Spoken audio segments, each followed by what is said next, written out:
자, 청산별곡이라고 되어 있습니다.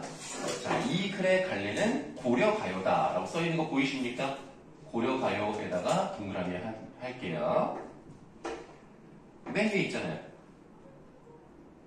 아니, 저기, 네. 본문을 그냥 보시면 돼요.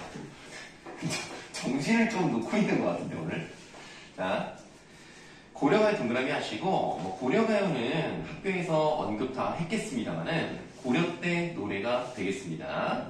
지금 여러분들이 이제 보고 계신 페이지, 왼쪽 페이지에 4개의 연이 있고요. 오른쪽 페이지에 또 4개의 연이 있습니다. 총 8개의 연으로 되어 있고요.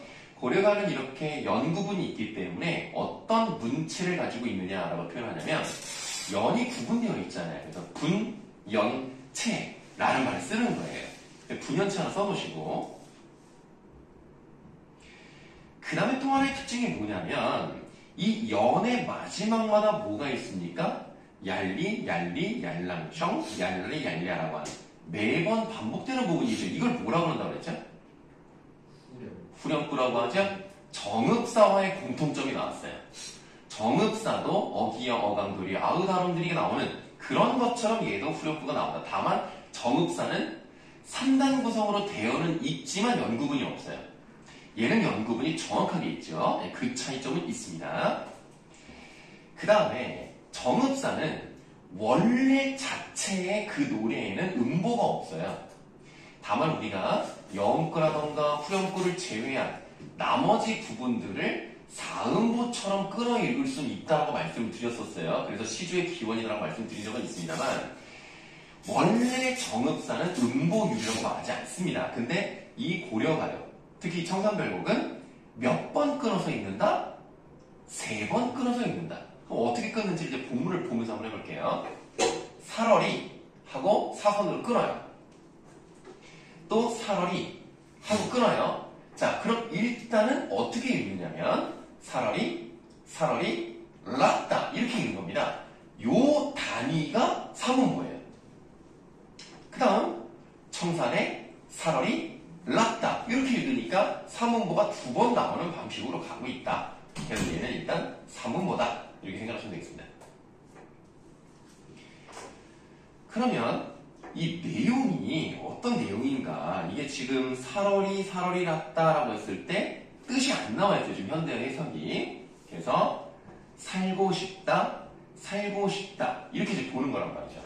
그러면 살고 싶다, 살고 싶다가 이제 2번이 나왔으니까 같은 말이 2번 반복되었다라고 생각을 하시면 되겠는데요. 이게 우리가 앞에 지금 앞에 살얼이, 그 다음에 살얼이 랐다 이렇게 나오고 있단 말이에요. 그러면 이 살얼이라는 부분하고요, 살얼이 랐다고 부분은 같은 의미입니다. 같은 의미인데 여기는 그냥 5글자로 나와 있는 것을 여기서 3글자로 줄이는 거예요. 그렇기 때문에 이 2개는 같은 거라서 A, A라고 치환을 해볼 수가 있겠죠. 근데 다음에 청산해란 말이 나왔어요. 그럼 이 부분은 앞에랑 다르기 때문에 얘는 뭐라 그래요? 얘는 B라고 할 수 있겠죠. 그리고 또 한 번 살얼이 났다가 나오기 때문에 얘는 A를 가지고 있다 이렇게 말할 수가 있는 겁니다. 그럼 얘는 운율을 형성하는 방식이 몇 가지가 있는 거냐면 살얼이, 살얼이 랐다로 끊어지기 때문에 얘는 삼음보라는 걸 알 수가 있다고 말씀드렸고, 글자 수를 따졌더니 글자 수가 어떻게 돼요? 3글자, 3글자, 2글자로 간다는 걸 알 수가 있습니다. 그래서 3, 3, 2, 조라는 표현을 써요. 3, 3, 2, 조 이렇게 안 나와. 그 다음에 지금 우리가 빨간색으로 쓴 것처럼 A, A, B, A 구조를 가지고 있다 이렇게 말할 수도 있겠습니다. 그래서 운율을 형성하는 방법이 1연에 상당히 많이 나온다라고 생각하시면 되겠는데요. 머루랑 달에다가 네모하세요. 머루는 포도 같은 거라고 생각하시면 되겠고요. 달에는 뭐 정확하진 않습니다. 키위랑 비슷한 거라고 생각하시면 돼요.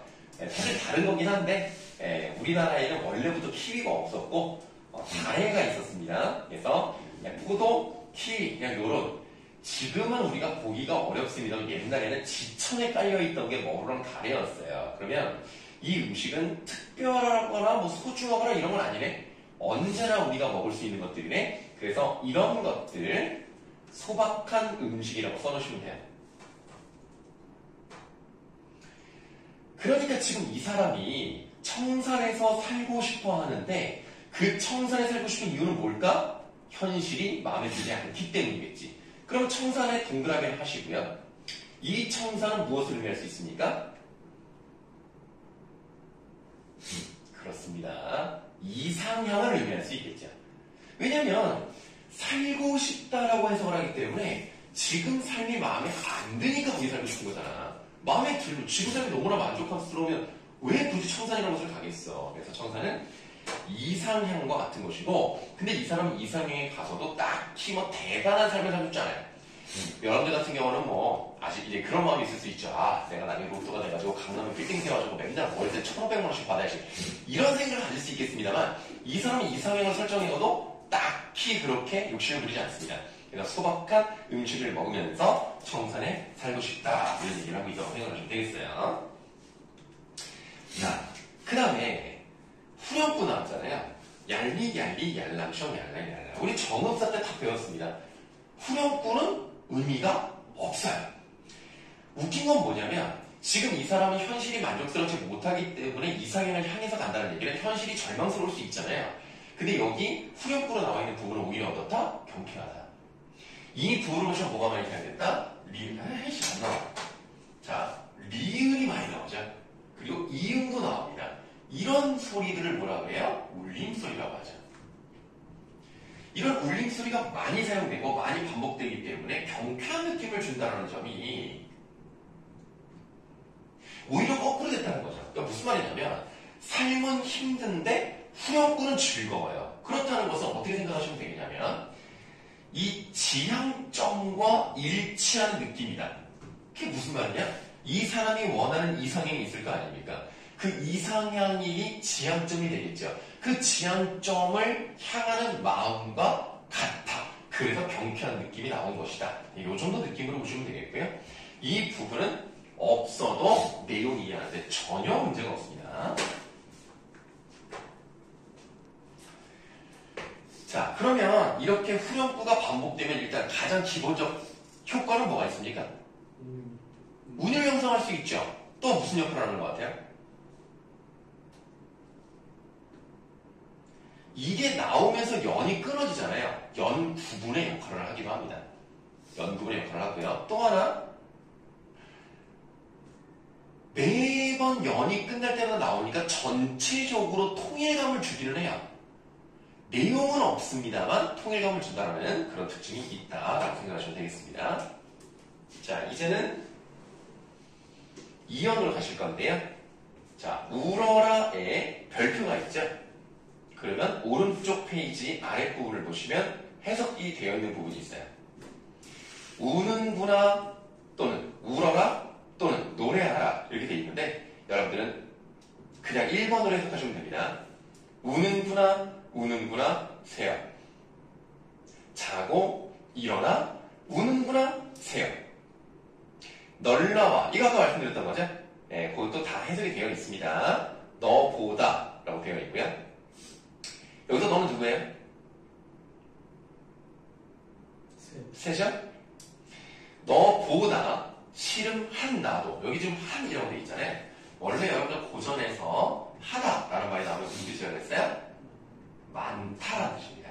그러니까 너보다 싫음이 많은 나도 라고 되어 있으니까 그 새가 운다고 표현을 했어요. 그런데 그 새보다 내가 더 걱정, 근심이 많대요. 그래서 나도 자고 일어나 우니노라 라고 되어 있습니다. 자, 우리 지금 2연을 읽어봤는데 2연의 1행 새에다가 동그라미 하시고요. 새가 운다고 표현을 했고요. 이 사람이 절망 속에서 살아가는 것 느낌이 있다면 이 새 같은 애들을 뭐라고 합니까? 공부 좀 했네. 감정이입의 대상이라고 하는 거죠. 새가 소리를 내는 것을 슬프게 운다고 느꼈다? 그렇다면 나의 감정이 저 새에 들어왔다고 보는 겁니다. 감정이입의 대상이다. 2현에 나와 있는 새는 감정이입의 대상이지만 3현에 나와 있는 새는 감정이입과 관련이 없습니다. 헷갈리시면 안 돼요. 그런데 가던새라고 되어 있죠. 이 가던새를 두 가지로 해석을 해볼 거예요. 1번 가던새는 그냥 말 그대로 날아가던 새라고 해석을 하는 방법이 있고요. 두 번째는 갈던 사례라고 해석하는 경우도 있습니다. 그럼 우리가 중요하게 보셔야 되는 부분은 날아가던 새라는 것은 나에게서 멀리 떠나갔다라고 생각하시면 되겠고요. 갈던 사례라고 하는 것은 이 갈던이 뭐야? 경작하는 거야. 땅을 가는 거야. 경작을 하던 사례. 이 사례는 논, 밭 정도로 해석을 하시면 돼요. 그럼 지금 갈던 사례라는 것은 지금은 아니지만 예전에는 뭔가 농사를 지었다라는 의미일 수 있겠죠. 그래서 이 가던 새는 이제 두 가지로 보시면 되겠는데 이게 고려가요란 말이에요. 고려가요라는 것은 어떤 계층이 불렀다는 겁니까? 평민이 불렀습니다. 평민은 한자를 몰라요. 기록을 할 수가 없네? 그럼 이 노래가 어떻게 됐겠어? 만들어진 이후에 입에서 입으로 전해지는 구전, 민요 같은 거였겠죠? 근데 그런 게 이렇게 되다가 보니까 나중에 이게 어디까지 흘러가게 됩니까? 이 노래가? 궁중까지 가게 됩니다. 그래서 궁중에서 궁중속악. 자, 궁중에서 민속의 노래를 만든 걸 궁중소각이라고 하는데 이 궁중소각이라는 것에 이 가사를 집어넣는 거예요. 그러면 입에서 입으로 전해지는 과정에서 변형됐을 가능성도 있겠죠. 또는 그 입에서 입으로 전해지는 과정을 거쳐서 최종적으로 문자로 기록되었을 때 그 문자로 기록되면서 약간 오기, 잘못 기록될 가능성도 있지 않겠습니까? 그래서 이 부분에서 리을이 공통적으로 떨어져 나갔다라고 생각하시면 가던 새 요렇게 형태가 된다는 거예요. 그래서 이제 가던 새로 해석을 하는 건데요. 이 가던 새 본다라고 했을 때 우리가 첫 번째 날아가던 새로 해석을 해보시면 날아가던 새를 본다. 자, 물 아래라고 되어 있고요. 물 아래 세모하세요. 얘들아 우리 중세국어 배웠잖니? 그래서 물이 뭐니? 물이 뭐야? 물. 지금의. 아니 중세국어 때 했잖아. 아 용기가 첨단만 했잖아. 세미 깊은 물은 그거 했었잖아. 물이잖아. 물. 워터야. 물이야. 자, 내가 세모를 했는데 자, 지금 이 사람 지점점은 어디죠? 청산이죠? 청산에서 물이 흘러나온다고 가정하겠습니다. 물이 흘러나와서 계곡을 따라서 이제 어디로 가요? 평지로 가겠죠? 그럼 이 물 주변으로 여러 마을이 형성될 수 있겠죠? 그래서 이 흘러내리는 물 아래는 어디를 말하는 것이냐? 속세를 말하는 거예요. 그래서 물 아래에다가 속세라고 쓰세요. 얘는 속세예요. 그럼 지금 이 사람은 자기가 살던 현실, 다시 말하면 속세를 떠나서 이상향을 향해서 가고 있는데요. 그 이상향을 향해서 가고 있다가 갑자기 자기가 그 날아가던 새를 보는 거야. 그러니까 뭔가 그 새를 보면서 무슨 생각을 할 거 아니야. 자, 그 다음 잉 묻은 장글이라고 됐습니다.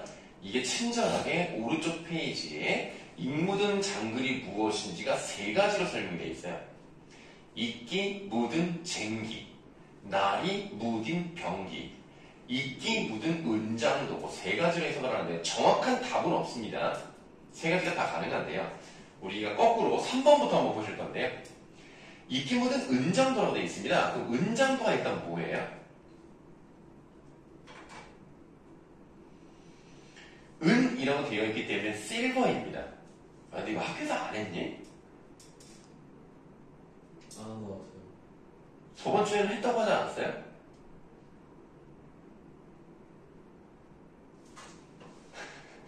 했어요.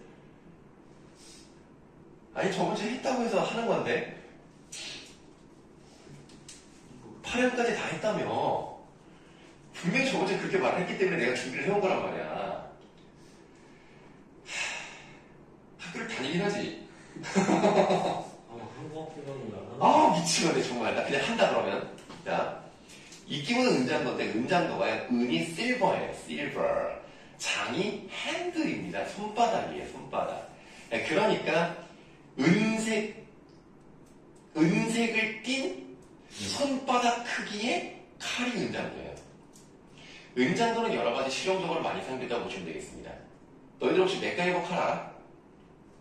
맥가이버 칼 모르나? 맥가이버. 아, 그럼 스위스 칼, 그 빨간색에다가 이렇게 막 계속 막 몇 개가 막 튀어나오는. 알겠다. 그러면 그냥 넘어가고.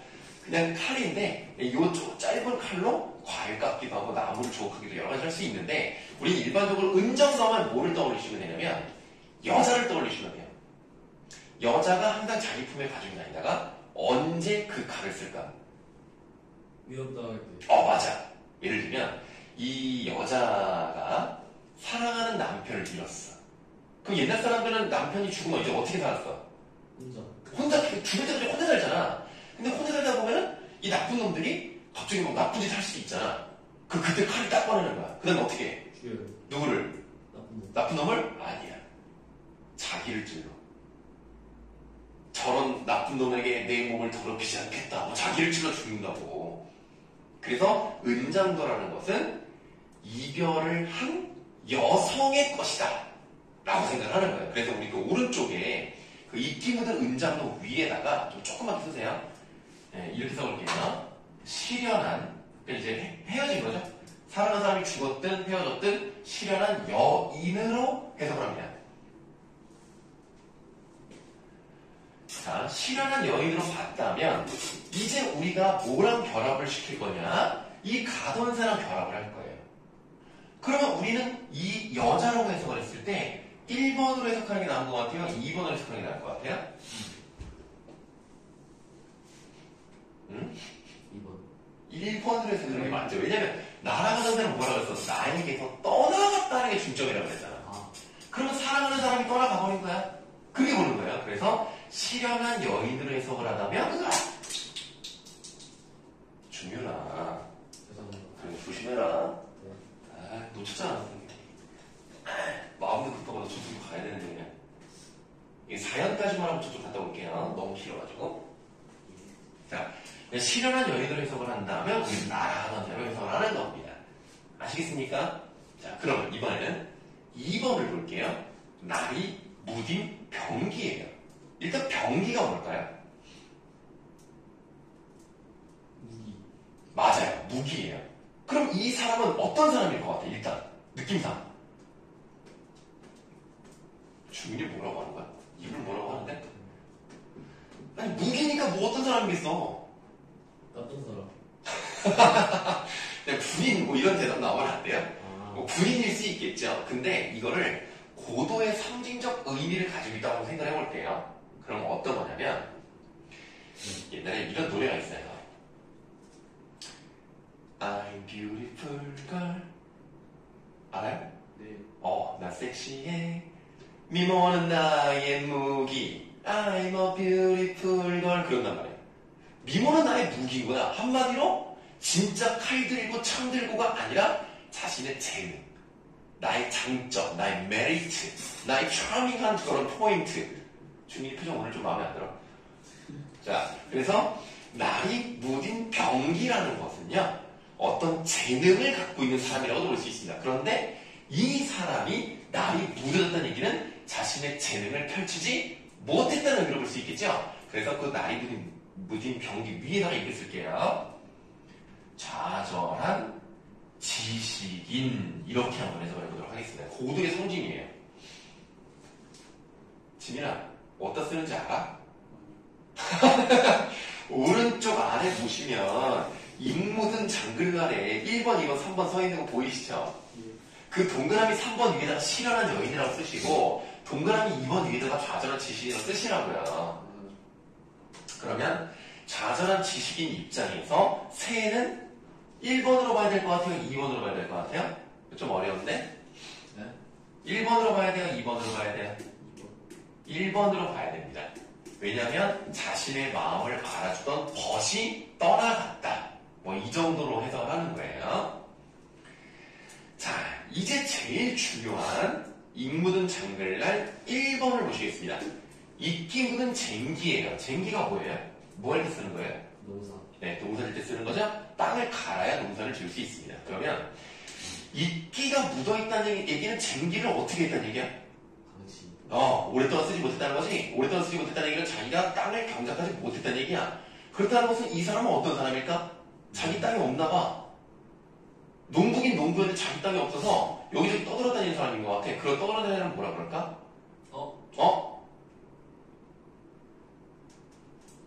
괜히 생각나는 척 하지 마. 자, 유랑민이라고 하죠.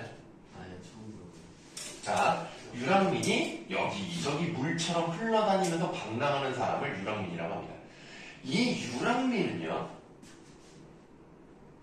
저기 가던 새를 1번으로 봐야 돼요? 2번으로 봐야 돼요? 이건 좀 확실하지 않습니까? 이건 2번으로 봐야 되겠죠. 그래서 잉 묻은 장글을 3가지로 해석을 하고요. 가던 새를 2가지로 해석을 하기 때문에 어떤 시적 화자이냐에 따라서 가던 새의 의미가 달라질 수 있습니다. 아시겠죠? 그럼 지금 이 사람이 만약에 유랑민으로 볼게요. 유랑민이 현실이 너무 어려워. 땅을 다 잃어버렸어. 어떤 이유인지는 모르겠지만 자기 땅이 없어졌어. 그래서 유랑을 하다가 현실 너무 힘들다 하고 이상향에서 가는데 갑자기 자기가 옛날에 농사를 지었던 갈던 사례가 떠오른다 이거야. 그러면 이상향을 향해서 가다가 이렇게 뒤돌아보고 이렇게 바라보고 저 새를 보고 있다는 얘기는 그 갈던 사례를 보고 있다는 얘기는 마음속에 뭐가 남아있다? 미련. 그렇지. 미련이 남아있는 것이다. 그래서 이 물 아래 가던 새 본다 오른쪽에다가 미련이라고 쓰도록 할게요.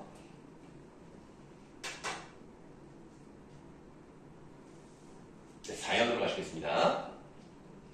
일인공, 결인공, 하야라고 돼 있죠? 자, 해석은 이럭저럭 해석. 이럭쿵저럭쿵 해서 나즈란 비매와 흉계어라고 돼 있는데요. 자, 우리 중세보다 배웠잖아요. 이게 낫에다가 조사 을안이 붙은 겁니다. 근데 이렇게 그대로 쓰는 걸 뭐라 그랬죠? 이어적기가 이제 된 거예요. 자, 낫이라는 것은, 그러니까 낫이라는 시간은 지내오는 거예요. 낫은 지내왔는데, 다음도 이제 이어적게 돼 있는 거죠. 원래 이거예요. 올 이도, 갈 이도. 이렇게 하는 거랍니다. 네, 그러니까 여기서 올 이도, 갈 이도. 이렇게 해석을 해서 이어적게 했으면, 나에게 오는 사람도 없고, 나에게서 가는 사람도 없고, 너무너무 어떤 시간인 거야? 주변에 사람이 없으니까 어떤 마음이 들겠어? 그렇겠죠. 그래서 밤을안이죠. 밤을안. 밤도 마찬가지로 밤 플러스 을안이에요. 그래서 어떻게 표시할 거냐면 우리 이렇게 써 있잖아요. 밤을안. 요렇게 세면 돼요. 이렇게 밤. 그럼 이 밤이라는 것은 어떤 시간이다?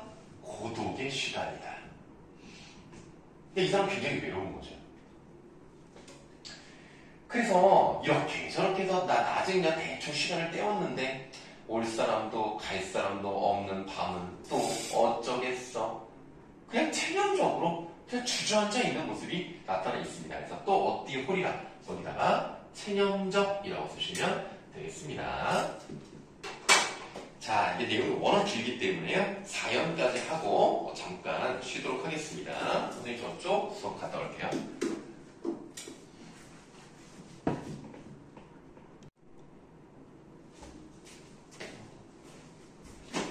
자, 그럼 이제 우리 5연 보시죠.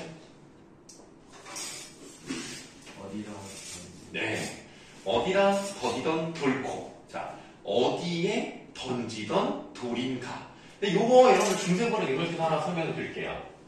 이게 돌에다가 뒤에 의문형 중변음이 고가 사용된 거예요. 근데 왜 코가 됐을까? 돌코. 그러니까 돌이라는 체언에다가 의문형 중변음이 사용된 거야. 근데 왜 코가 됐을까? 이거 설명했었는데 중국어 할 때. 으시 들어가 있죠. 이거 들어봤잖아. 히읗 종성체험 기억나죠? 돌. 네, 그 돌코. 그래서 돌코가 되는 거예요. 네, 이거 청산별국에서 나오는 건 아닙니다. 이 문법은 나오지 않으니까 그냥 중세거랑 연결해서 설명드린 거예요. 자, 어디에 던지던 돌인가? 누구를 맞히려던 돌인가? 자, 돌이 어디서가 날아왔어요? 누구를 맞추려고 던졌을까? 모르겠어요. 근데 미리도, 자, 여기서 이제 미다 라고 하면 미워한다는 뜻이야. 그래서 미워할 사람도, 자, 그 다음 이거는 무조건 기억해야 된다고 했어. 이거 무슨 뜻이야? 괴다. 그래, 내가 잘못했다. 이놈들아, 내가 더 열심히 가르쳤어야 되는데. 자, 고전에서 미다까지는 몰라도 돼요. 근데 괴다는 무조건 알아야 돼. 자, 미다가 미워한다 그랬지. 그럼 느낌상 얘는 뭐야? 좋아하다. 사랑하다야.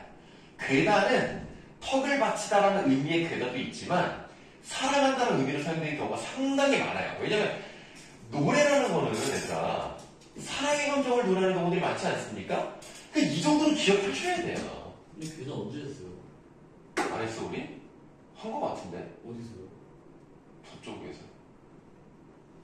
그래요? 넘어가 그럼. 네. 자, 그럼 이제부터 기억. 자, 그래서 괴다는 기억하시는 게 정말 좋습니다. 진짜 자주 나요. 그래서 이 사람은 미워할 사람도 사랑할 사람도 없이 너무나 외로운 거지. 처절하게 고독한 사람인 거야. 맞아서 운이노라라고 돼 있어. 아니 맞으면 야 니네 같은 경우에 어디서 돌이 날아서 니네가 맞았어. 그럼 니네 어떻게 할 거야? 누군지 찾으러 가. 그렇지. 이 자식이 어떤 새끼가 이거 던져서 찾으러 다니지 않아? 근데 이 사람은 그냥 맞고 울어. 좀 어떤 태도를 가지고 있냐? 아파요. 아픈 게 태도야? 어떤 마음가짐을 가지고 있냐니까. 그냥 맞아도 그냥 울고만 있어. 그러니까 뭐 어때? 뭔가 하려는 의지가 없다. 그렇지. 좀 다르게 표현하면 여기도 마찬가지로 체념적이야. 거기 체념적이라고 쓰시고요. 자, 그러면 돌이 날아왔잖아요. 그 돌에다가 이제 세모할게요. 이 돌이 어디서 날아왔는지, 누구를 맞히려고 했던 것인지, 나를 정말 맞추려고 하는 것인지 나는 모르겠지만, 어쨌든 나에게 주어진 거란 말이야. 이 돌이 나한테 왔어. 그럼 돌은 뭐라고 봐야 돼? 내가 원하다 원하지 않도 내가 맞닥뜨리게 된 거야. 이런 일이 일어날 수밖에 없었나 봐. 운명이에요. 네, 운명이라고 쓰면 되겠습니다. 그러니까 이 사람 지금 자기 삶이 왜 이렇게 힘든지를 모르는 거야. 아니 도대체 내가 뭘 잘못했길래 나에게 이런 일이 닥치지? 와 진짜 너무 힘들다 하고 그냥 주저앉아 있는 사람입니다. 다음 유경 볼게요. 사라리 났다. 발 아래 사라리 났다. 딱 보니까 어디랑 비슷해? 일이랑 비슷하죠? 근데 청산이 아니라 바랄에라고 돼 있어. 이것도 이어지게 돼 있는 거예요. 바랄 플러스 에. 이것도 그냥 설명을 드리면 여기가 지금 양성이니까 이건 양성이 온 거예요. 모음처럼 이루어져 있는 건데 그거는 뭐 중요하지 않고. 그래서 이어졌게 돼서 바랄에 이렇게 되는 겁니다. 그러면 우리가 하나는 산이었으면 요거는 뭘 것 같아요? 바다예요. 그러면 바다도 동그라미 하시고 바랄 거기 동그라미 하시고 얘도 당연히 이상형입니다. 근데 우리가 아까 1연에서 머리랑 다리에다가 내붙였잖아요. 그럼 여기는 어디다 내붙이면 되겠어요? 구조개랑 남아자. 남아자기 구조개 7글자를 내모하시면 돼요. 그러면 남아자기가 뭔지는 저 밑에 써 있어요. 정확히는 알 수 없지만 남은재라는 식물을 뜻하는 것을 추정한다. 식물이니까 어쨌든 먹을 수 있어요. 뭐 해초류라고도 얘기합니다. 그 다음에 구조개는 굴 플러스 조개를 말하는 거예요. 그러니까 이 백모친 것도 뭐예요? 바다에 가면 먹을 수 있는 것들이니까 소박한 음식인 거예요. 그럼 지금 우리가 이 유연의 구조는 1연과 거의 똑같잖아요. 그렇다면 이렇게도 볼 수 있어요. 사실은 6연과 5연은 위치가 바뀌었어야 한다. 왜요? 왜냐하면 1연하고 그 6연, 그러니까 자 다시 할게요. 6연하고 5연하고 바꾸면 이제 1연하고 5연이 이제 같은 구조가 됐잖아요. 그래서 1연을 기준으로 4개, 5연을 기준으로 4개 하는 게 대칭적으로 딱 맞잖아요. 그래서 원래 5연과 6연이 이 순서가 아니었을 수도 있겠다라고 짐작하는 근거가 됩니다. 그럼 4개, 4개 세트로 대칭이 딱 맞으니까요. 자, 어쨌든 이 사람 또 다른 이상형을 구하고 있는 거고요. 자, 이제 7연입니다. 가다가 듣는다. 자, 무엇인가 어떤 소리를 들었어요. 애정지 가다가 듣는다. 자, 애정지의 뜻은 저 밑에 나와 있습니다. 아직 정확한 뜻이 밝혀지지 않았으나 외따로 떨어져 있는 부엌이라고도 합니다. 이렇게 정확한 뜻을 모르면요, 학교에서도 문제 내지 않습니다. 다만 경상도 사투리로 부엌을 정지라고는 해요. 그러니까 이게 아마 뭔가 부엌이랑 관련되어 있지 않을까라고 해석을 하는 건데 몰라도 상관없습니다. 자, 애정지 가다가 들어요. 이제 뭐를 듣느냐? 리을로 되어 있는 부분. 사슴이 진대, 장대에 올라가서 해금이라는 악기를 켜는 것을 듣습니다. 그러면 이제 우리는 무엇으로 봐야 되냐면 사슴이 장대에 올라서 악기 연주할 수 있어요, 없어요? 없죠. 근데 그런 일이 일어날 수 있는 것처럼 표현했잖아요. 그래서 우리는 뭐라고 볼 거냐면, 자, 1번. 일어날 수 없는 일이 일어났으니까 이 사람에게도 기적이 일어나기를 소망하는 내용이라고 보시면 돼요. 삶이 힘들기 때문에, 왜 안 쓰니? 네. 생각하느라고? 끝까지. 네. 일단 쓰세요. 네. 너 안 쓰는 줄 알았어. 오해했네, 또. 미안하다. 네. 쓰려고 막 한 찰나에 내가 또 괜히 뭐라고 했구나. 자, 기적이 일어나기를 바란다. 근데 삶이 얼마나 힘들다는 얘기입니까? 삶이 너무 힘드니까 뭔가 좀 기적이 일어났으면 좋겠다. 너무너무 힘드니까 로또 당첨됐으면 좋겠다. 이런 생각 하나. 네, 기적이 일어나기를 바란다. 두 번째는요. 이게 진짜 사슴이 올라간다는 건 에바잖아요. 그러니까 사슴 분장한 사람이 올라갈 수 있죠. 사슴 분장. 네, 그러면 뭐 딱히 일어나지 못할 일이 일어나는 건 아니니까 이게 사슴 분장을 하는 사람이 올라가서 연주를 한다고 보면은 음악으로 위안을 받고 싶어하는 그런 모습이라고도 생각해 볼 수가 있겠죠.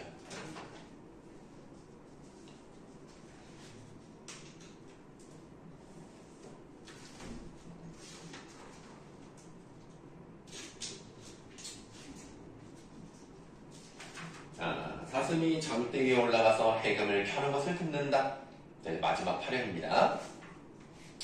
가다가 배부른 독에, 배가 불룩한 장독 같은 거예요. 독 항아리에 설진강수의 뜻이 나와 있네요. 덜 익은 뭐 이렇게 되어 있는데요. 강수의 뜻이 안 나와 있습니다. 강수에 독한 술이라고 쓰세요. 그래서 술을 이 항아리에 담근 모습을 이제 본 겁니다. 조롱꽃의 뜻도 나와 있지만 뭐 중요하진 않습니다. 조롱박꽃, 그 조롱박 꽃을 이용해서 술을 만드는 건데요.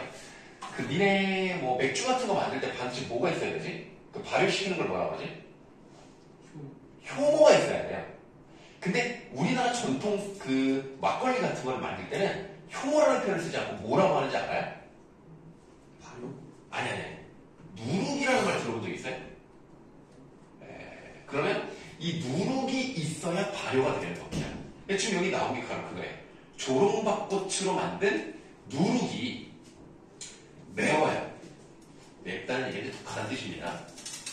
매워서 잡사완이라고 돼 있어요. 자, 여기 지금 잡사완이 뭐 이렇게 써 있는데요. 이 잡사완이는 이제 현대어풀이를 하면 잡음이 이 정도로 해석을 합니다. 그럼 우리가 이제 기본형이 잡다잖아요. 그럼 잡다라는 것은 목적어를 필요로 합니까? 안 합니까? 하죠. 그러면 여기서 무엇을 잡았을까요? 이 조롱꽃 누룩이라는 말을 그냥 술로 해석할게요. 술이 독해서 잡았대요. 뭘 잡았을까요?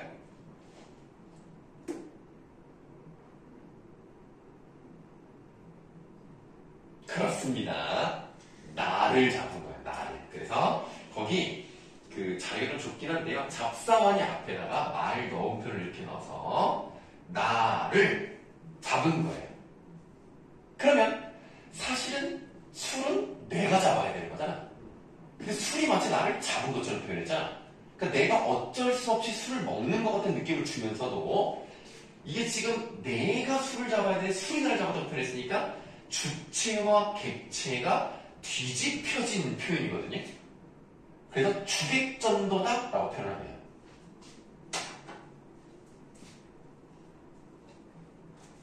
그러니까 내가 술을 잡은 게 아니라 술이 나를 잡았으니까 뭐 내가 어쩌겠어. 자, 마지막까지 무슨 태도가 나와있죠? 체념적이야. 이거는 진짜 전체적으로 체념적이야.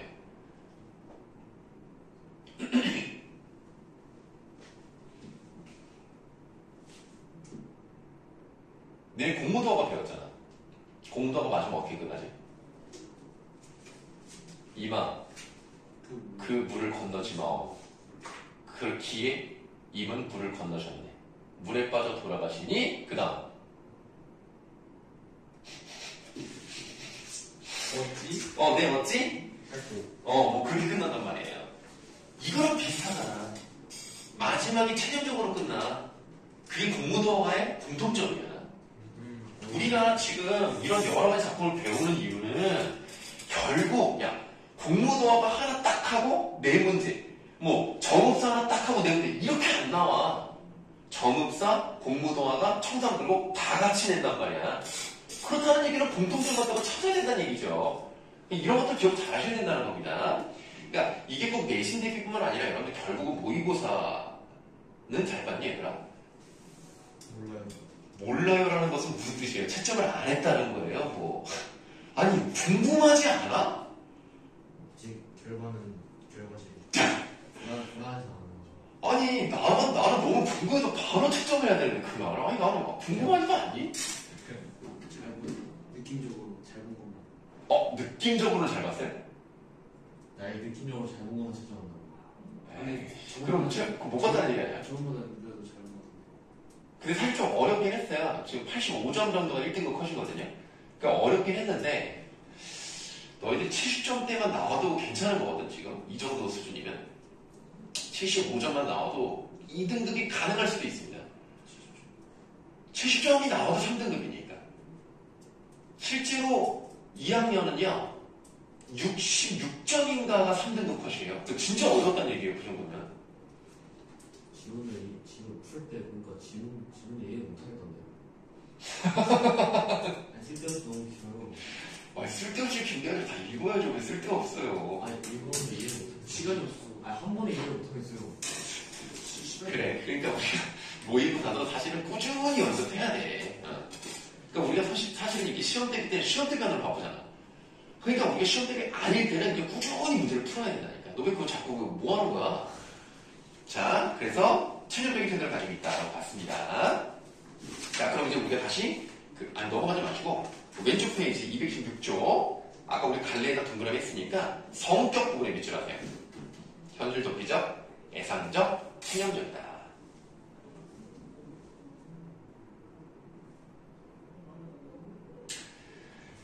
자, 주제다 밑줄 하세요. 삶의 고뇌와 비에서 벗어나고 싶은 욕구다.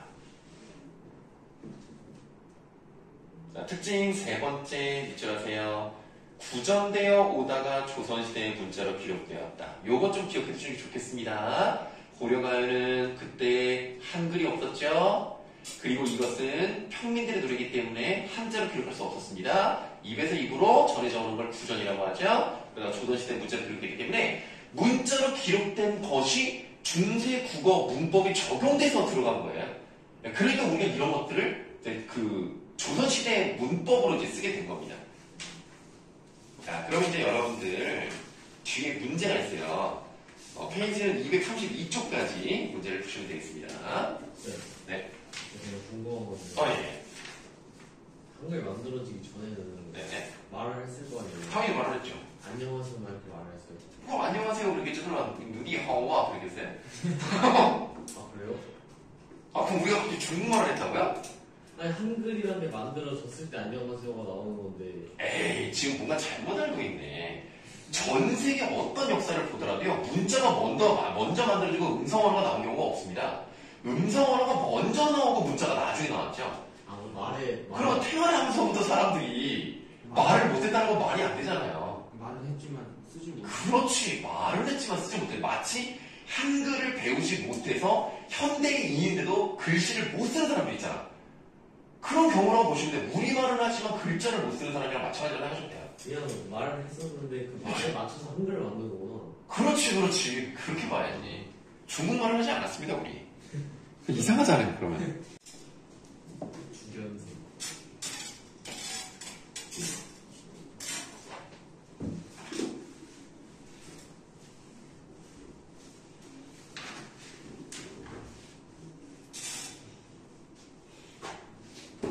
그러면 그럼 12문제만 풀었단 얘기죠? 예.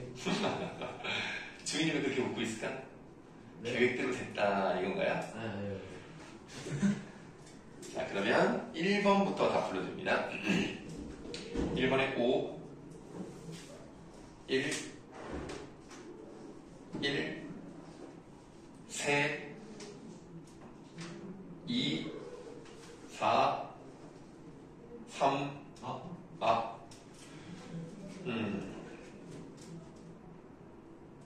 근데 뭐 이거 사실 설명드릴 게 없지 않을까요? 우러나 세어나 미리도 기회도 없이가 내용이 뭐 서로 맞아 들어가는 것도 아니고. 뭘 골랐나? 4번 골랐나? 5번이요. 가던 생 본다. 같은 거 다른 거. 가다가 들어라. 같은 거. 비슷한 거, 뭐 대칭적 구조라고 봐도 괜찮을 것 같은데. 그런가요? 예, 그렇습니다. 자, 시험은 3번이었고요. 이거 지민이 맞았지? 예. 네. 그럼 8번 가시겠습니다. 괄호 1번은 리을, 그 다음 기역, 니은, 디귿. 9번에 2번. 2번. 네. 맞잖아, 이거. 네, 2번이요. 자, 기역과 운율 형성 방식이 유사한 건데요. 사러리, 낫다니까 같은 게 2번 나왔어요. A, B, 구조라고 말씀드렸죠. 그래서 자마. 같은 거 2번 나왔어요. 짙은, 다르고 자마. 그래서 이 부분이 A, B, 구조입니다. 네? 2번일 수밖에 없네. 2번일 수밖에 없는데 진짜? 그래요? 뭘 고르는 거야? 이거 하나만 봐야 되는 거였어요? 아, 뒤에 것 때문에 안 맞아서 그랬어? 이거 자만 단어가 하나인 줄. 아쉽네요. 네, 더 이상 말씀드릴 게 없네요. 자, 10번에 3, 11번에 3, 그 다음 2. 다 맞아야지.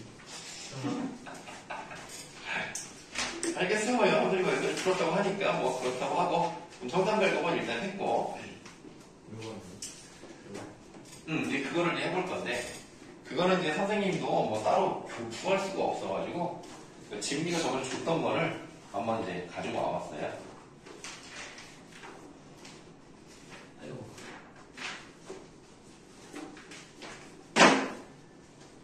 근데 선생님이 읽어봤지만 사실 이거를 왜 주셨는지 사실 잘 모르겠어요. 왜냐면 이게 좀 중세국어를 지금 하기 위해서 밑밥을 까는 것 같긴 한데 좀 이해가 안 되긴. 근데 이거 나온다 그랬다고? 우리는 쌤이 이거 나눠주면서 그냥 읽는 거라고. 나눠줄 이유가 없겠지. 그냥 읽으려고, 그냥 다 같이 읽으려고 줬다고 그냥 주는 거라고 했던 것 같은데. 시험에 나온다는 말이 있었다고? 안 돼. 이거 좀 나눈 쌤이 문법을 가르치는 쌤인데 갑자기 이걸 나눠줘가지고. 쌤이 나온다 그랬어, 시험에? 나온다 쌤. 그래서 잊어버리지 말라 했는데. 자, 알았어. 일단은 선생님이 읽어봤고요. 이게 역사 저널 그날이라는 프로그램을 책으로 만든 거예요, 지금. 그래서 지금 선생님 지금 녹화 중이라서 지금 이제 링크를 보내드릴 수는 없습니다만, 요거 요약본 한 3분 한 50초짜리인가요? 그거를 이제 링크를 보내드릴 테니까 나중에 한번 보세요. 이거 영상으로 본 적 있어요? 아니요. 영상으로 나온 거랑 선생님이 보내드리면 거의 이제 내용이 한 한 70% 정도 일치합니다. 자, 일단 그냥 한번 읽어볼게요. 이제 편안하게. 네. 부담하지 마시고 선생님이 그냥 읽어줄 테고. 그리고 사실 뭐 중요한 건 없는 것 같긴 한데. 자, 세종은 한국 사회에서 가장 뛰어난 국어로 평가된다. 추가적 포위를 엄격히 자제해도 그런 지역과 시대를 뛰어넘어 한 국왕이 이룰 수 있는 업적의 최대치를 보여주었다고 할 만하다. 그의 업적은 정치, 경제, 문화 등 인간 생활의 거의 모든 분야를 포괄했고 수준 또한 탁월했다. 그 원동력은 그 자신의 출중한 능력과 뛰어난 신하들의 도움이었다. 명군과 현명한 군주, 현신들, 현명한 신하들의 만남은 조선시대는 물론 한국사에서 가장 절정의 시기를 만들어냈습니다. 세종 때 그런 인재, 특히 젊은 인재의 산실이 된 것은 집현전이었습니다. 집현전 동그라미 하시고요. 전근대 한국사의 주요 제도는 대부분 중국을 기원을 두고 있죠. 네, 그리고 중국의 제도는 대부분 한이전, 특히 중에 그 이상적 원형을 설정했다. 집현전도 비슷했다. 그 관서는 중국 한대에 처음 설치되어 당현종 때 정비되었다. 이름이 알려지듯 그것은 연구와 장서, 출판 등을 담당하는 학술 기관이었다. 집현전이 한국사에서 처음 나타난 것은 고려 인종 때였다. 인종은 영연전을 집현전으로 거치고 대학사, 학사 등을 두어 국왕에게 학문을 강의하는 관서로 삼았다. 1139년 1월 인종은 유명한 김부식을 검교태서 집현전 태학사, 태자태사로 삼았으며 여러분 김부식이 무슨 책을 썼죠? 그러게. 인물이 들어가는데 장군 이름 아닌가? 삼국사기를 썼죠. 네. 고려 때 사람입니다. 네, 그래서 한국사 시험이 나온 것 같아요. 네, 맞아요. 유명하죠. 그리고 묘청의 서경천도 운동을 제압한 사람이기도 합니다. 그래요. 다음. 자, 네, 같은 해 11월에는 집현전의 행차에 그에게서 역경, 대축과 복괴 강의를 들었다. 네, 그러나 집현전은 충렬할 이후 기능을 거의 상실했고 조선 정종 때에 다시 설치되었지만 정종이면 조선 몇 대 왕이에요? 23? 22? 정조요? 아니 지금 정태세라고 하지 않았어요? 이견아니야? 정조 2대 정종. 정종이요? 정종은 2대 왕이잖아. 정준 줄 알았어요. 자, 정종 때 다시 설치되었지만 그 보문각으로 이름이 바뀌어 역시 이렇다는 활동을 보이지 못했습니다. 집현전이 한국사에 굵은 글씨로 기록된 관서가 다시 등장한 것은 세종 때다. 굵은 글씨로 기록했다라는 얘기는 그만큼 역사에 획을 긋은 의미 있는 기관으로서 등장한 건 세종이라는 얘기죠. 1420년 3월 16일 세종은 앞서 고려제도에 따라 승문전, 집현전, 보문각 관할을 임명했지만 관청도 직무도 없고 문신에게 관직만 주었을 뿐이다. 이제 그런 관서를 모두 폐지하고 집현전만 남겨 궁궐에 관청을 두고 재주와 행실을 갖춘 젊은 문신을 선발해 경정과 역사 연구, 국왕의 자문만 맡도록 했다. 그날 세종실록의 이 기록은 집현전의 기능과 목표를 압축적으로 보여준다. 즉 그것은 뛰어난 젊은 문신을 배속해 학문 연구에 집중케 하는 관서의 것이다. 그뒤 집현전은 대체로 이런 취지에 합당하게 운영되었다. 1356년 세조가 폐지하기까지 세조니까 세종 이후로 몇 번째로 갔어요? 뭐가요? 그러니까 세종이 4번째 왕이면 세조가 몇 번째 왕입니까? 5번째. 7번째 왕이죠. 네, 그런데 그렇게 오래 가지 못했어요. 그러니까 37년 갔다는 건데 37년 동안 존속한 집현전이 가장 활발하게 활동할 시간은 세종 때였다. 그 시기 집현전이 산출한 업적은 세종 때 선출된 주요 문화 사업의 거의 전부였다고 말할 만하다. 집평교랑 자치, 통감, 훈이, 역대, 경욕, 태종실록 등이 편찬되었으며 어렵고 방대한 작업인 고려사 자료를 마무리할 수 있는 기틀도 이때 갖춰졌습니다. 그리고 밑줄 아세요? 그 정화는 훈민정음일 것입니다. 자, 정이라는 것은 우리가 이제 정수, 그러니까 이제 깨끗하게 뭘 해낸 거죠. 화는 화려하다는 겁니다. 그러니까 이 가장 중요한 대업적 이 정도의 뜻인데요. 이게 바로 훈민정음입니다. 그래서 나라 말싸움이 딩기게 나라 이게 시작하는 거죠. 집현전은 훈민정음이 청재된 뒤 그것을 현실에 적용하는 과정을 이끌었다. 운의 언역, 용비어천과 추입. 그래서 용비어천과도 여러분들이 이제 그걸 알았으면 좋겠네. 용기어처가 원래 125장까지 있어요. 근데 일반적으로 학교에서 많이 하는 게 1장, 2장, 125장. 보통 이 3개 중에 하나를 하거든요. 그게 뭔 소리예요? 그러니까 용기어처가라는 책이 있어요. 그 글이 있다고 할게요. 글이 있는데 그 글이 1장부터 125장까지 있어요. 근데 일반적으로 한 장이 2줄입니다. 1장과 125장을 제외한 나머지가 다 2줄씩으로 와요. 그래서 그렇게 125장 중에서 학교에서 주로 배우는 게 1장, 2장, 125장 3개를 이제 보통 배우는데 여러분들 프린트에 뭐가 있는지가 궁금하다는 뜻입니다. 선생님이랑은 2장을 했어요. 그 뿌리 깊은 나무는 바람에 많이 흔들림으로 그거 했잖아요, 나랑. 생각이 안 나? 했어요. 했지? 모르는 건 아니지? 아니죠. 우리 지금 중세고에서 중요한 건 다 했어. 세종어제 국민정어 소학원에 용기어처가를 다 끝냈다고. 네. 근데 이런 반응이 나오면 내가 좀 섭섭하지 않을까? 세종어제 국민정 딱 임팩트가 크게 났습니다. 자, 그다음. 용기어처가 주해 국민정어 회례. 이게 지금 우리가 이제 배웠던 그 나라말싸미 등기에다가 그게 나와 있는 책이죠. 동국정어, 그렇죠. 동국정어 시표기, 사서 언해와 같은 책은 지금 우리의 언어 생활을 가능케 한 학문적 발걸음이었다. 이런 과업을 담당한 집현전 학사들은 모두 문과 국제자였고 절반 정도는 최상위 성적을 기록했다. 그러니까 뭐 지금으로 말하기는 좀 어렵습니다만 예를 들어 수능에서 전국 상위 0.1%라고 보시면 돼요. 대단한 사람들이죠. 집현전에 사는 사람들이요? 네. 대단한 사람들이에요. 그 뒤에 보면 자세히 나오는데 시험을 3년에 한 번을 봐. 3년에 한 번을 보는데 거기에서도 전국에서 33등 안에 들어간 사람들. 그 사람들이 여기 들어가 있는 거예요. 대단하지 않습니까? 그러면? 대단하네요. 자, 수능을 우리가 지금 많이 줄여서 1년에 뭐 40만 명에서 50만 명 사이 정도로 보거든요. 와. 40만 명이라고 치면 그 중에 1%가 400명이야. 와.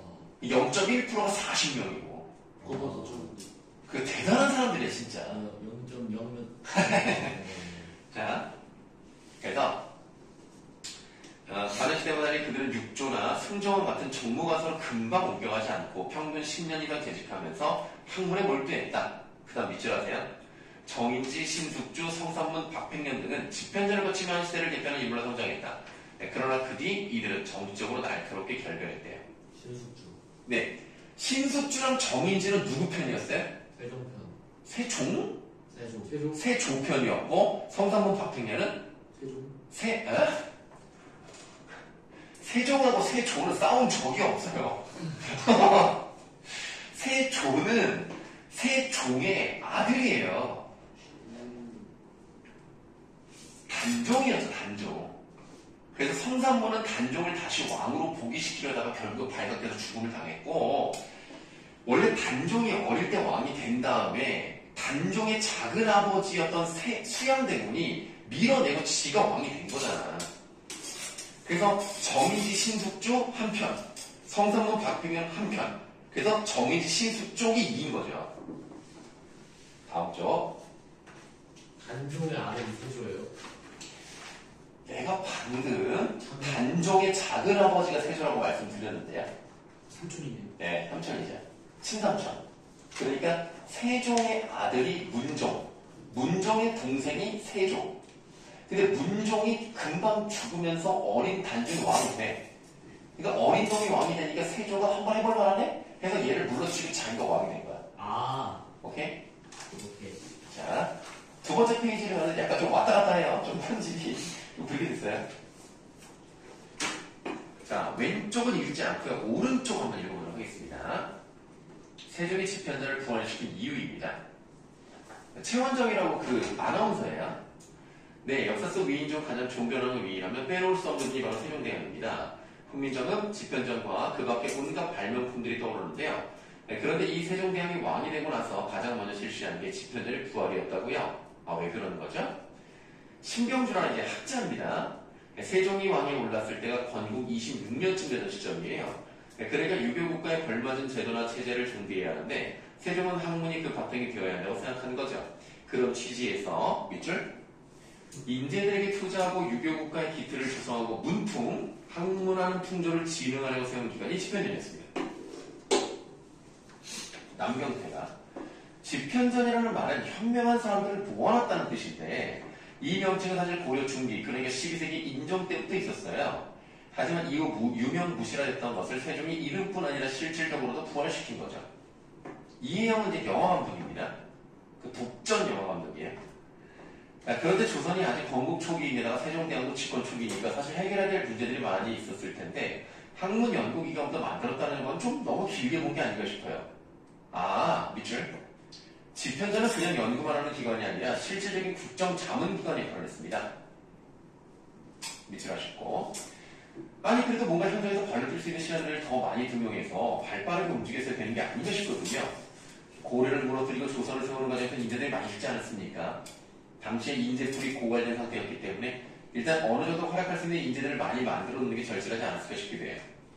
숲이 불탔으니 나무부터 심기 시작한 거군요. 세종이 누구예요? 태종의 아빠? 세종의 아빠죠. 이방원입니다. 그러네. 다음 쪽. 태종이 이제 많이 태웠고요. 신병들. 주말에 걸친 망태난을 겪으면서 정도전, 조준, 남은 것 같은 조선공개 기회 때 1세대 학생들이 다 제거됩니다. 그러니까 정도전은 이방원한테 죽음을 당해요. 이 정도전이 조선의 어떤 시스템을 만든 사람이라고 보시면 됩니다. 자, 또 이때가 건국 후 30년 가까이 지난 무렵이니까 저절로 돌아가신 분도 많고요. 세대교체가 된 거군요. 집현전 학자들 모두 수재였다? 집현전에서 활동한 인물들이 당시 굉장한 수재들이었다면서요? 그렇죠. 세종 때는 최고 인재들을 집현전으로 정말 다 모았어요. 정인지, 신숙주, 성상문, 박팽년 이런 분들이 조선시대 문과 시험에 다 합격한 분들이에요. 조선시대의 승년씨 같은 경우에 3년에 33명을 뽑았단 말이야. 근데 굉장히 드문 경우란 말이에요. 정말 최고의 인재만이 합격할 수 있던 시험의 합격자들이에요. 여기서 정의진은 수석 합격입니다. 신숙주 3등이에요. 1등은 누구예요? 1등이 수석인데요. 나 주윤이가 개그감이 있네, 진짜. 웃기려고, 진짜. 오늘 좀 애를 많이 써요, 웃기려고. 재밌었어요, 인정. 당시 집현전을 거쳐간 학자들을 조사해보니까 96명 정도 되는데, 이 중 절반 가까운 46명이 10년씩 5등하에 들었던 최고인들. 와, 대단합니다. 3년에 한 번 33명 뽑는데 5등에 들었다. 이건 정말 놀랍네요. 게다가 신숙주 같은 천하의 천재도 3등이라는 말이죠. 우리가 과거 시험 말기를 좀 우습게 하는 경향이 있잖아요. 저는 그게 다 이몽룡 때문이라고 생각해요. 어린 나이에 허건할 춘향이를 연애만 하다가 그냥 푹 성경에서 배안과 자원국조에서 내려오니까 말이죠. 그런데 지금 이렇게 돌이켜보면 오늘날 사법고시보다 훨씬 더 어려운 것 같아요. 자, 특별한 곳에 있었던 집현전. 세종시대를 대표하는 집현전 얘기를 하고 있는데요. 그 위치도 예사롭지 않았다고요? 정말입니까? 네. 집현전은 경복궁 한가운데 있는 근정전을 앞에서 바라봤을 때 왼쪽에 있었습니다. 지금의 수정전 자리죠. 그 뒤에는 지금도 경회로가 있고요. 경회로 알아? 경회로 주변에 물 있는 거 알아? 그게 경회로야. 그 경복궁 가본 적 없어? 무슨 있고 여기 주변에 물 있는. 응, 물 이렇게 있고 약간 뭐 잔치 같은 것도 하고. 본것 같아요. 경복궁 주민이 경복궁 안 가봤니? 가봤어요. 그럼 경회로가 딱 보일 텐데 그게 물로 이렇게 둘러싸여 있는. 모르겠어요. 초등학교 때 갔죠. 자, 기억 안 나, 초등학교 때. 자, 물이 가까이 있고 경치도 좋은 곳인데 왕이 상당히 배려했다는 걸 알 수 있습니다. 그리고 뒤쪽에 왕이 주로 진물을 보는 사정전이 있어요. 다른 건물보다 가까운 데 있잖아요. 항상 왕이 관심 갖고 볼 수 있는 자리에 설치된 것이죠. 자, 그 다음에 왼쪽 안 읽고 오른쪽 갑니다. 네, 집현전의 복리후생제도인데요. 와, 당시 귤은 진짜 귀한 과일이었잖아요. 지금은 뭐 솔직히 한 박스 사가지고 겨울에 배 깔고 먹잖아, 만화책 보면서. 이때는 너무 귀했어요, 귤이. 그걸 임금이 먹는 거를 집현전 학자에게 줍니다. 자, 진상품이 귤을 먹을 수 있었다는 건 엄청난 특권 아닌가요? 정말 왕이 집현전 학자들 얼마나 상했는지 느껴집니다. 오늘날 말하자면 실리콘밸리 같은 데서 있는 자유로운 분위기의 IT회사 같아요. 특히 휴가를 내서 집에서 몇 달씩 책을 읽을 수 있게 했다는 게 제일 부럽네요. 집현전에 있던 관리들이 사실은 장기 교습자가 많았어요. 거기에 대한 불만이 있었겠죠. 우리도 그러잖아요. 학교에서 오랫동안 근무하면 에너지에 빠지고 힘드니까 이렇게 사과독서를 통해 재충전할 시간을 만들어준 거죠. 자, 사과독서 동그라미 하세요. 자, 장기근속이면 다들 어느 정도나 근무했던 거예요? 정찬손 같은 사람은 22년. 진짜 오래됐다. 최만리가 18년. 근데 최만리가 어떤 역할을 했던 사람인지 알아요? 몰라요. 최만리가 한글을 창제하는 거를 제일 심하게 반대했던 사람이에요. 왜요? 중국이 봤을 때 문제의 소지가 있다. 그러니까 우리가 이제 약간 사대가 있잖아요. 근데 중국에서 문제를 삼아가지고 니네 지금 우리한테 약간 반역? 왜 우리 한자 안 쓰고 니네 글자 만들어? 이럴 수 있기 때문에. 그리고 유교 경전이 다 한자잖아요. 한글 같은 거 배울 필요 없다고 주장했던 사람입니다. 박팽년이 15년. 이런 정도입니다. 10년, 20년을 계속 공부만 하는 게 직업이라고 하면 신병주 교수님 같은 분 말고 좋아할 사람이 없는 것 같아요. 그 다음에 밑줄. 사과독서제는 유급 휴가. 아, 돈 받으면서 쉬는 거야, 사과독서. 네, 그러면 3개월 동안 정말 월급 다 받으면서 집에서 책 읽고 공부만 하는 건가요? 그렇죠. 사과독서라고 할 때 이 사자가 무슨 글자 같아요? 그거 아니에요? 사회성을 할 때 이 사자? 줄사자. 사약의 사자기도 하죠. 여러분, 사약의 사자가 죽을 사자가 아닙니다. 임금이 내리는, 임금이 주시는 약이에요. 자, 그리고 사약은 몸에 좋은 걸로만 만들어진 거 알아요? 왜요? 몸에 좋은 것들만 섞어놓으면 오히려 몸에 안 좋아요. 그래서 그거를 먹으면 너무 혈액순환이 잘 돼. 그래서 그 뜨거운 데다가 넣어놔. 그 기운이 막 돌다가 결국에는 못 버티고 죽는 거예요. 무슨 사이인데? 네, 독약이 아니에요, 사약은. 도경인 줄 알았어. 우리가 보통 먹으면 사약 꽉 죽잖아. 그게 연기야. 그게 아니라 그걸 먹고 어떤 사람은 먹고 안 죽어서 몇 날 며칠 계속 먹어 죽을 때까지. 좋은 거 아니에요? 몸에 좋아요. 몸에 좋으면 뭐예요? 너무 왕성해져서 결국 못 견디고 죽는 게 아니라 견디는 사람이 막 있을 거예요. 죽을 때까지 먹는다니까? 몇 그릇 먹는 사람도 있었어. 자, 어쨌든. 신기하네. 그래서, 네, 맞습니다. 대부분의 사람들이 사약 마시면 죽으니까 죽을 사자라고 생각하는데 사실은 줄사자예요. 사액서원.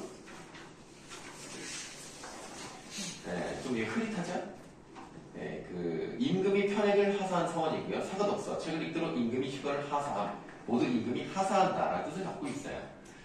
사과독서의 경우 처음에는 주로 집으로 보냈습니다. 그러다가 성종 때 아예 체계적으로 연구할 수 있는 공간으로 독서당이라는 것을 만들어요. 네, 처음에는 용산 쪽에 만들었는데 남쪽에 있는 독서당의 뜻으로 남호독서당. 네, 그러다가 지금의 성동구 옥수동의 산자락을 옮기고부터는 동호독서당. 그래서 동호대교라고 뭐 들어본 적 있습니까? 네, 한강을 가로지르는 대교 중에 하나인데요. 그 동호대교의 위치가 동호독서당이 있었던 곳이라 동호대교가 된 겁니다. 네, 당시 모습을 그린 독서당 개회도라는 그림이 이제 왼쪽에 안 보이지만 그게 이제 그림이에요. 거기 잘 보시면은 그 산 같은 게 이렇게 있고요. 그 밑에 강 같은 게 흐르는데 거기에서 배를 타면서 책을 읽어요. 계획이 나쁜데. 안 읽을 거잖아. 자, 그걸 보면 독서당 건물이 있고 아래에는 한강 위에 배가 떠있는 모습이 있어요. 독서당에서 같이 모여 공부하는 학생들끼리 배를 타고 놀기도 하죠. 그러면 주로 어디로 갈 것 같아요? 동해대교 밑이면 압구정? 그 압구정이 정자의 이름입니다. 한명회라는 사람이 만든 정자예요. 경치가 상당히 좋았다고 합니다. 지금도 압구정이 되게 좋죠. 많이 발달돼 있고.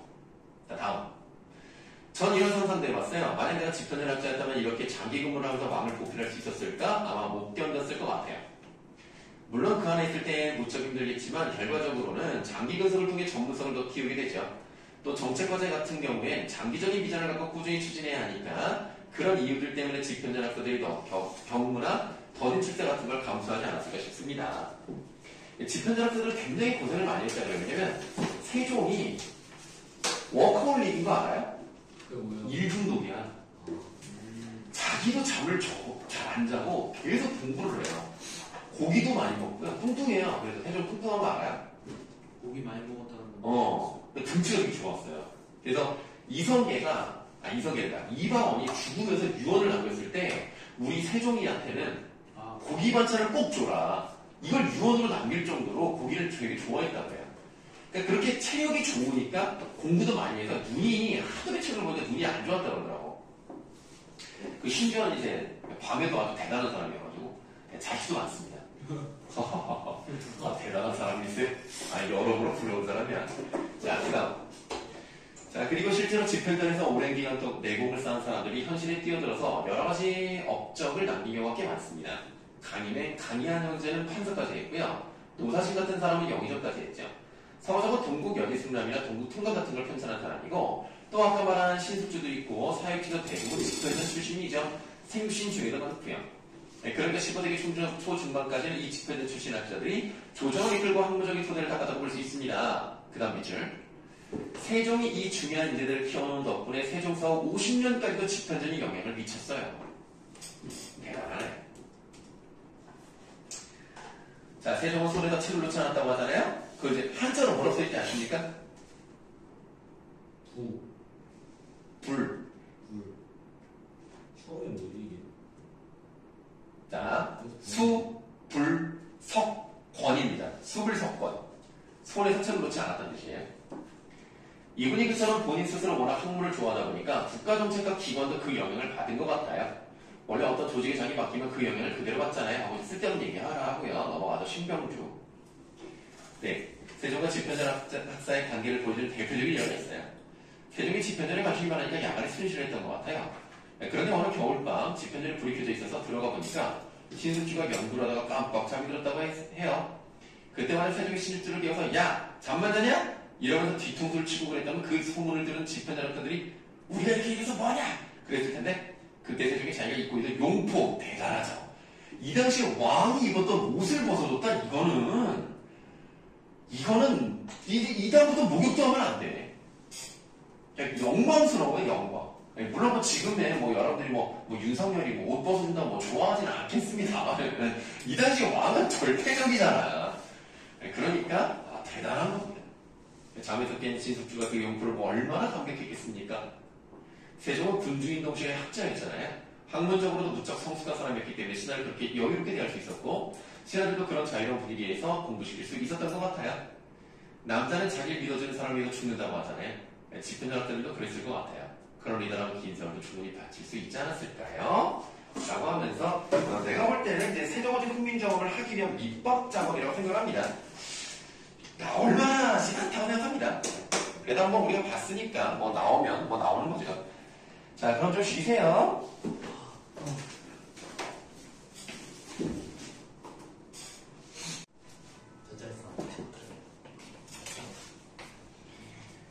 자, 그럼 이제 여러분들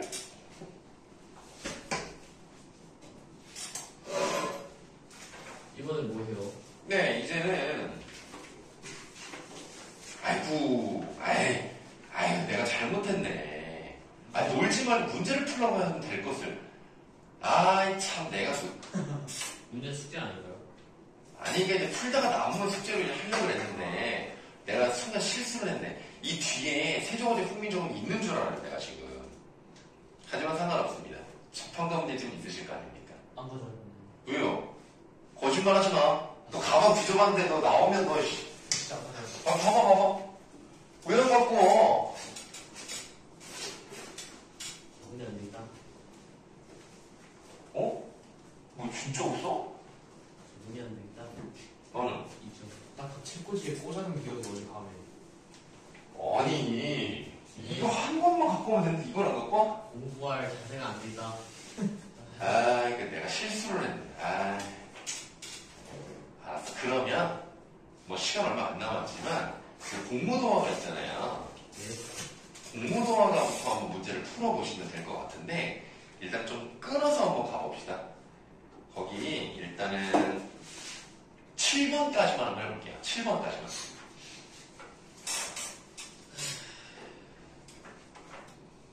펄펄 나는 저 뒷골이 있는 거죠. 네, 황조가예요.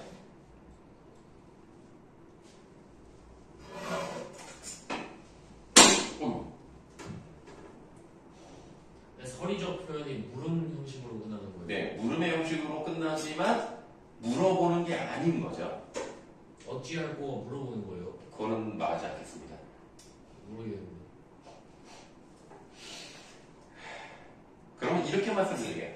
가시님을 어찌 하겠느냐 이렇게만 말씀드리겠습니다. 더 이상 안 돼. 모르겠느냐 물어보는 거 아니라 물어보는 건 아니네. 오케이. 1번이구만. 네가 쓴 답을 말하지는 마. 어차피 들어볼까 없는데. 아니 주민이 풀어야 될 거 아니야. 안 풀었는데요. 건중이는 안 되겠네. 네? 건중이는 안 되겠어. 오. 의자처럼 이렇게 부서지는 수가 있다. 조심해라.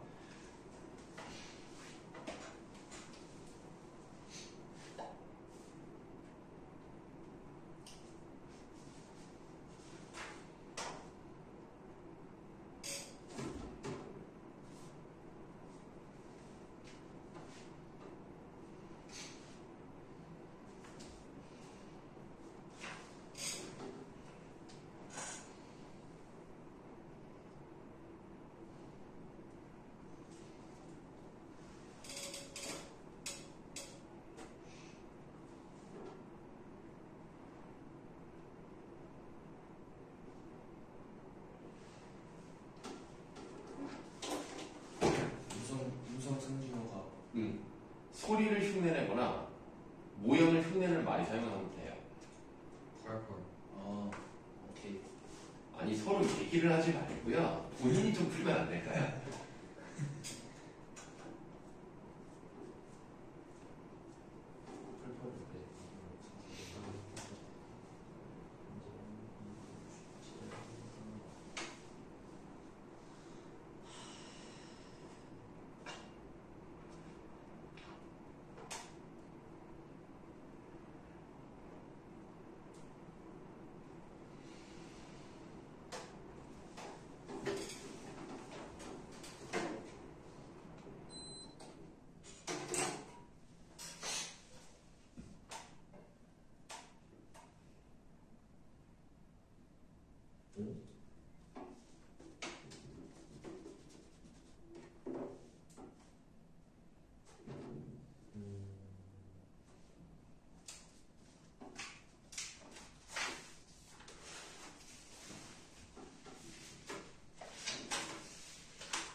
됐어요?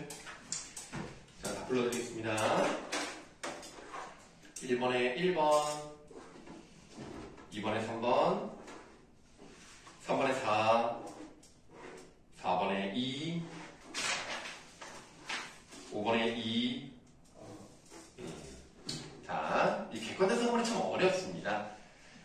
근데 우리가 이제 남은 단은 사실 시험 범위는 아니었었기 때문에 여기서 이제 꾀꼬리를 보면서 자신의 외로운 감정을 느끼는 거예요. 그래서 5번에 2번에는 이제 그런 게 나타나지 않은 겁니다. 근데 예를 들면 자, 주민이 몇 번 골랐어? 4번. 4번을 보면은 이제 봄비가 나왔어요. 봄비를 보면서 자기가 좀 외롭다는 것을 느끼는 겁니다. 그래서 이 4번은 어떤 감정을 불러 일으키는 역할을 하기 때문에 객관적 상관물이다 이렇게 배울 수가 있는 것이고, 지민이는 3번. 여기도 마찬가지예요. 밤비가 내리니까 자신의 어떤 슬픈 감정이 더 도드라진다고 생각하시면 되겠습니다. 그래서 어떤 사고를 통해서 자신의 감정을 좀 잘 드러낼 수 있다면 그런 것들을 객관적 상관물이라고 하는 겁니다. 뭐 시험 범위가 아니었기 때문에 이 정도 설명을 드리고요.